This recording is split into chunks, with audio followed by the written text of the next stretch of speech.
Hello दोस्तों, आज हम बात करेंगे हिंदी के बहुत ही महत्वपूर्ण प्रश्नों के साथ-साथ महत्वपूर्ण रचनाएँ एवं कौन-सी रचना किस विधा की है एवं उसके लेखक कौन हैं। वीडियो थोड़ा लंबा हो जाएगा, तो वीडियो को अंत तक ज़रूर देखिएगा। बहुत ही महत्वपूर्ण प्रश्न हैं, तो आइए ज़्यादा देर ना करते हुए वीडियो को शुरू करते हैं और चलते हैं अपने पहले प्रश्न की तरफ, ठीक है? तो हमारा पहला प्रश्न हो जाएगा, नई कविता के 2 प्रमुख कवियों के नाम लिखिए। तो पहले कवि हमारे हो जाएंगे गिरिजा कुमार माथुर। गिरिजा कुमार माथुर जी हो जाएंगे। इनकी पहली रचना हो जाएगी भीतरी नदी की यात्रा। भीतरी नदी की यात्रा, ये 1975 की रचना है। 1975, ठीक है। आगे दूसरे हमारे कवि हो जाएंगे रामविलास शर्मा। रामविलास शर्मा, ठीक है। सदियों से सोए जाग उठे, ये रचना है 1988 की। कब? 1988 की रचना है ये, सदियों से सोए जाग उठे, ठीक है। ये रामविलास शर्मा जी की रचना है। आगे देखते हैं हम हमारा अगला प्रश्न, पथ के साथी। पथ के साथी किस विधा की रचना है? किस विधा की रचना है? उत्तर हो जाएगा संस्मरण। संस्मरण विधा की रचना है। ये महादेवी वर्मा की रचना है संस्मरण, ठीक है।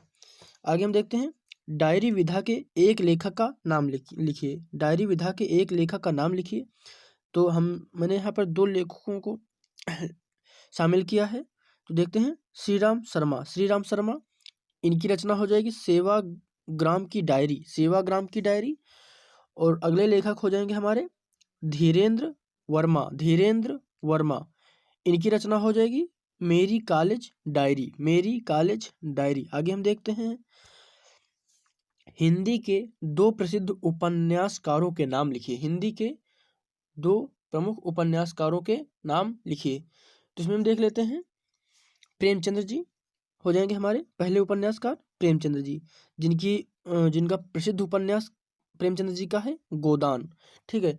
अन्य उपन्यासों की बात करें तो सेवा सदन है, रंगभूमि, निर्मला, गोदान वगैरह, ये प्रेमचंद्र जी की उपन्यास हैं।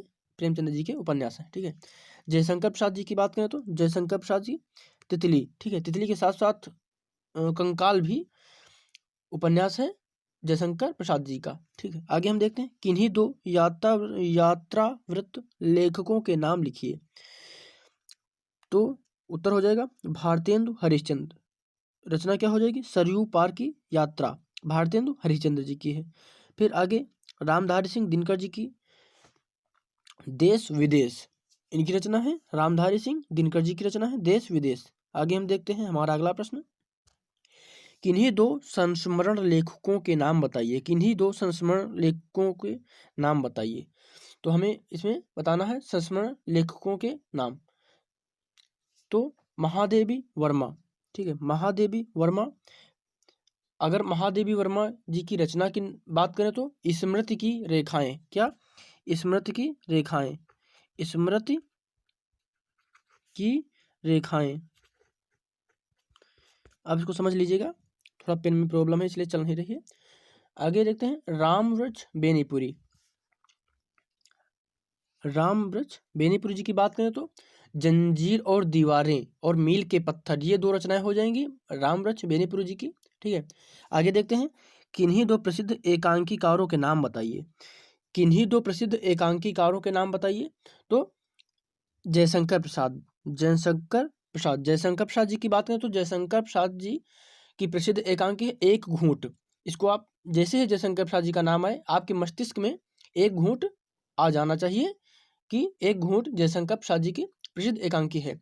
आगे हम बात करें तो रामकुमार वर्मा जी की बात करें तो दीपदान प्रसिद्ध एकांकी है। फिर पृथ्वीराज की आंखें, ये भी एकांकी रामकुमार वर्मा जी की है। और चारुमित्रा, ठीक है। आगे हम देखते हैं रीतिबद्ध कवियों में से किन्हीं 2 का नामोल्लेख कीजिए, ठीक है। तो यहाँ पर क्या हुआ, बिहारी, ठीक, बिहारी और केशवदास, ये 2 रीतिबद्ध कवि हैं। अच्छा, बिहारी की बात करें, जी की रचना की बात करें तो बिहारी सतसई। और केशवदास जी की रचना की बात करें तो रामचंद्रिका और विज्ञान गीता, ठीक है। आगे हम देखते हैं अगले प्रश्न की तरफ बढ़ते हैं हम, प्रयोगवादी काव्यधारा की विशेषताएं लिखिए। तो यहाँ पर मैंने 4 विशेषताएं ली हैं। हो सकता है आपकी परीक्षा में 2 पूछी जाए या फिर बहुविकल्पी में पूछा जाए, तो उसे आप अपने हिसाब से देख लीजिएगा। प्रयोगवादी काव्यधारा की विशेषताएं, पहली विशेषता हो जाएगी गहन बौद्धिकता, दूसरी विशेषता हो जाएगी नवीन उपमानों का प्रयोग, तीसरी विशेषता हो जाएगी विद्रोह का स्वर, और चौथी विशेषता हो जाएगी अति यथार्थवादिता। आगे हम बढ़ते हैं।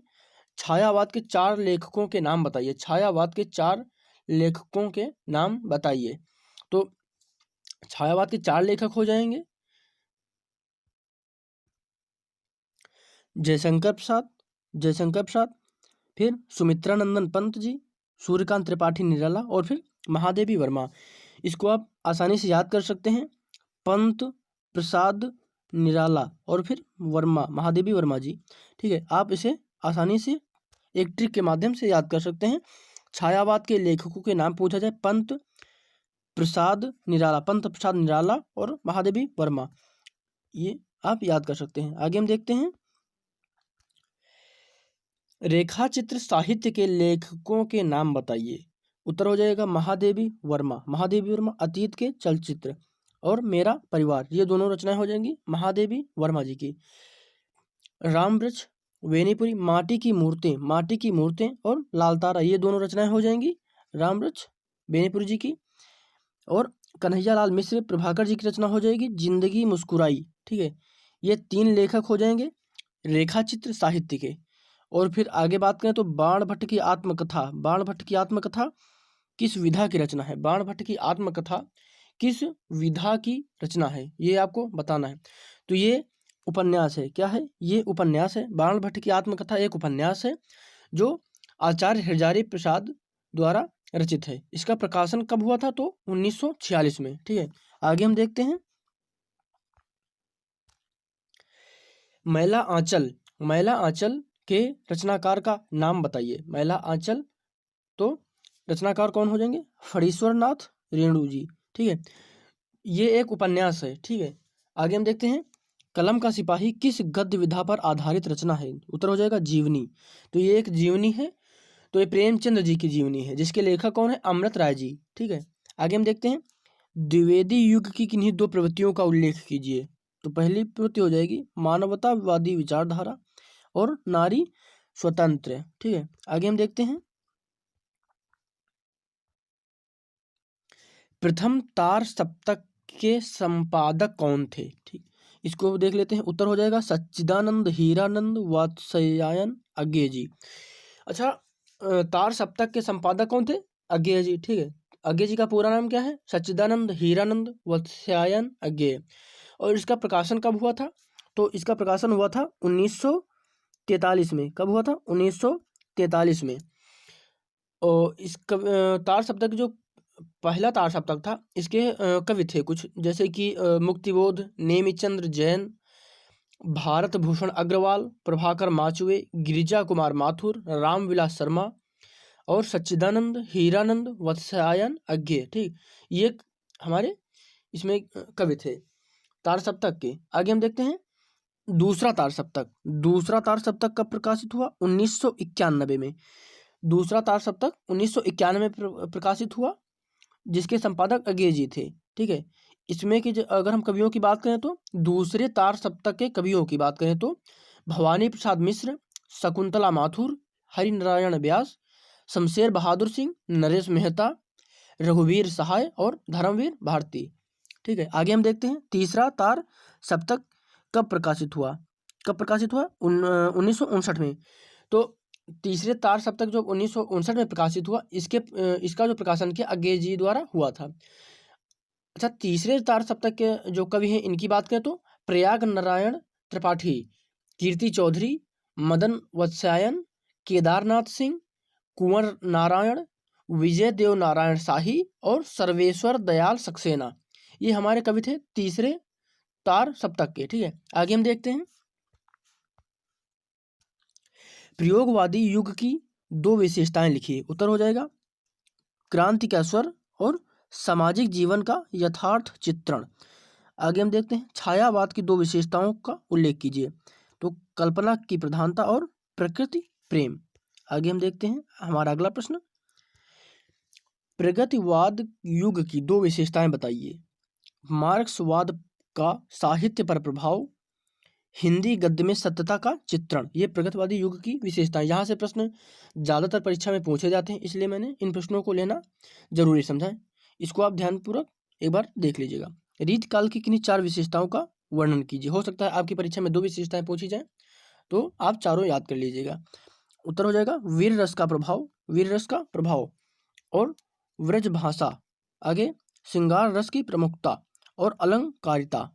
आगे हम देखते हैं सूर्यकांत त्रिपाठी निराला जी की कृतियों के नाम बताइए।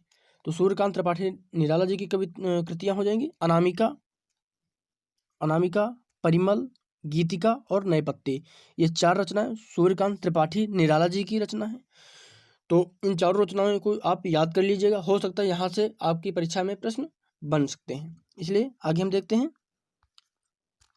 काका कालेलकर जी की कृतियों के नाम बताइए। उत्तर हो जाएगा सर्वोदय, जीवन का काव्य और यात्रा। ये 3 कृतियां हैं काका कालेलकर जी की। आगे हम देखते हैं रामधारी सिंह दिनकर जी की रचनाएं। उत्तर हो जाएगा मिट्टी की ओर, कुरुक्षेत्र, उर्वशी और परशुराम की यात्रा, परशुराम की प्रतिज्ञा, माफ कीजिएगा। मिट्टी की ओर, कुरुक्षेत्र, उर्वशी और परशुराम की प्रतिज्ञा। आगे हम देखते हैं डॉक्टर राजेंद्र प्रसाद जी की रचनाएं। तो शिक्षा और संस्कृति, साहित्य, खादी का अर्थशास्त्र और संस्कृति का अध्ययन। इनको अब चारों रचनाएं याद रखिएगा। आगे हम देखते हैं जयशंकर प्रसाद जी की रचनाएं। आंसू, कामायनी, लहर, झरना। ये 4 रचनाएं जयशंकर प्रसाद जी की हैं, इनको आप याद कर लीजिएगा। आगे हम देखते हैं आचार्य रामचंद्र शुक्ल जी की 4 रचनाएं। तो चिंतामणि, रसमीमांसा, आनंद कादम्बिनी और 11 वर्ष का समय। ये 4 रचनाएं आचार्य रामचंद्र शुक्ल जी की हैं, इनको आप याद कर लीजिएगा। आप चाहे तो स्क्रीनशॉट ले सकते हैं। आगे हम देखते हैं साहित्य लहरी सूरदास जी की रचना हो जाएगी। यहाँ से शुरुआत करेंगे कुछ बहुत महत्वपूर्ण कृतियों की लेखकों के और उनकी रचनाओं से संबंधित आगे हम चर्चा करने वाले हैं। तो हमारी कृति हो जाएगी साहित्य लहरी, जिसके लेखक कौन है सूरदास जी। आगे लोकायतन, इसके लेखक कौन है सुमित्रा नंदन पंत जी। रश्मि की बात करें तो महादेवी वर्मा जी की ये रचना है। आगे देखें तो त्रिधारा, ये सुभद्रा कुमारी चौहान जी की बहुत प्रसिद्ध रचना है। आगे हम देखते हैं एक पतंग अनंत से। तो ये इसे किसने लिखा है तो अशोक वाजपेयी जी ने लिखा है। समर्पण, समर्पण किसकी कृति है तो माखनलाल चतुर्वेदी जी की। अनामिका अभी मैंने बताया किसकी कृति है तो सूर्यकांत त्रिपाठी निराला जी की बहुत ही महत्वपूर्ण रचना है, इसे आप याद रखिएगा। आगे देखते हैं अथाह सागर। अथाह सागर की बात करें तो जयप्रकाश भारती की जी की रचना है अथाह सागर। आगे हम देखते हैं सेवा सदन। सेवा सदन किसकी रचना है तो प्रेमचंद्र जी की रचना है, अभी मैंने बताया। दीपदान की बात करें तो डॉक्टर राम कुमार वर्मा जी की रचना है, बहुत ही प्रसिद्ध एकांकी है। मिट्टी की ओर रामधारी सिंह दिनकर जी की रचना है। प्रबंध पारिजात की बात करें तो पद्मलाल पुन्नालाल बख्शी जी की रचना है। आगे हम देखते हैं कवि प्रिया। कवि प्रिया की बात करें तो केशवदास जी की रचना हो जाएगी। किसकी हो जाएगी केशवदास जी की, केशव की रचना हो जाएगी। केशव कवि प्रिया केशव की रचना हो जाएगी। उत्तरायण की बात करें तो डॉक्टर राम कुमार वर्मा जी। रेणुका की बात करें तो रामधारी सिंह दिनकर और जमीन पक रही की बात करें तो केदारनाथ सिंह। आगे हम देखते हैं इंद्रजाल। इंद्रजाल की बात करें तो जयशंकर प्रसाद जी। मेरी यूरोप यात्रा डॉक्टर राजेंद्र प्रसाद जी। अर्धनारीश्वर की बात करें तो रामधारी सिंह दिनकर की रचना हो जाएगी। हिमालय की पुकार किसकी रचना है तो जयप्रकाश भारती की। और पलाश वन की बात करें तो नरेंद्र शर्मा जी की रचना है। पल्लव की बात करें तो सुमित्रा नंदन पंत की रचना है। पंचवटी की बात करें तो मैथिली शरण गुप्त जी की रचना हो जाएगी। परशुराम की प्रतिज्ञा की बात करें तो रामधारी सिंह दिनकर जी की बहुत प्रसिद्ध रचना है। आगे हम देखते हैं सन्यासी की बात करें तो सन्यासी किसकी रचना है इलाचंद्र जोशी जी की रचना है। इलाचंद्र जोशी जी की रचना है सन्यासी, ठीक है। रस मीमांसा रामचंद्र शुक्ल, आचार्य रामचंद्र शुक्ल जी की रचना है। कुछ बिखरे पन्ने पद्मनाल पुन्नालाल बख्शी जी की रचना है। मेरी आत्मकथा डॉक्टर राजेंद्र प्रसाद जी की रचना है। आगे हम देखते हैं नर से नारायण, नर से नारायण गुलाब राज जी की रचना है। भूतनाथ देवकी नंदन खत्री, देवकी नंदन खत्री का नाम आते ही आपको चंद्रकांता याद आ जाना चाहिए। ठीक है, आगे हम देखते हैं साहित्यावलोकन विनय मोहन शर्मा, बाणभट्ट की आत्मकथा हजारी प्रसाद द्विवेदी। आगे हम देखते हैं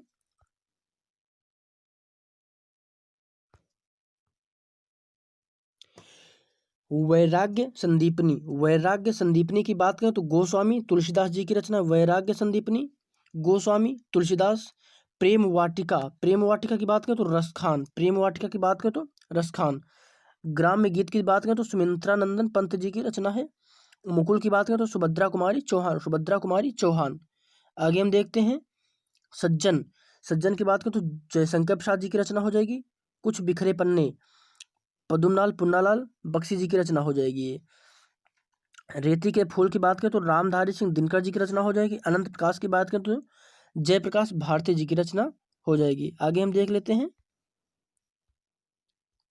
चिंतामणि, चिंतामणि बहुत प्रसिद्ध रचना है आचार्य रामचंद्र शुक्ल जी की। मेरी यूरोप यात्रा डॉक्टर राजेंद्र प्रसाद जी की प्रसिद्ध रचना है। जन्मेजय का नाग यज्ञ जयशंकर प्रसाद जी। आगे विश्व साहित्य की रूपरेखा ये किसकी रचना है?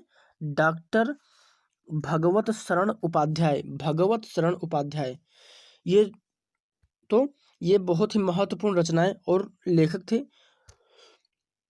और कुछ बहुत ही महत्वपूर्ण प्रश्न थे। तो वीडियो को पूरा एक बार आप चाहें तो फिर से रिवाइज करके देख सकते हैं। तो फिलहाल वीडियो को पूरा देखने के लिए धन्यवाद। ज़्यादा से ज़्यादा शेयर करिए, लाइक करिए, सब्सक्राइब करिए। धन्यवाद।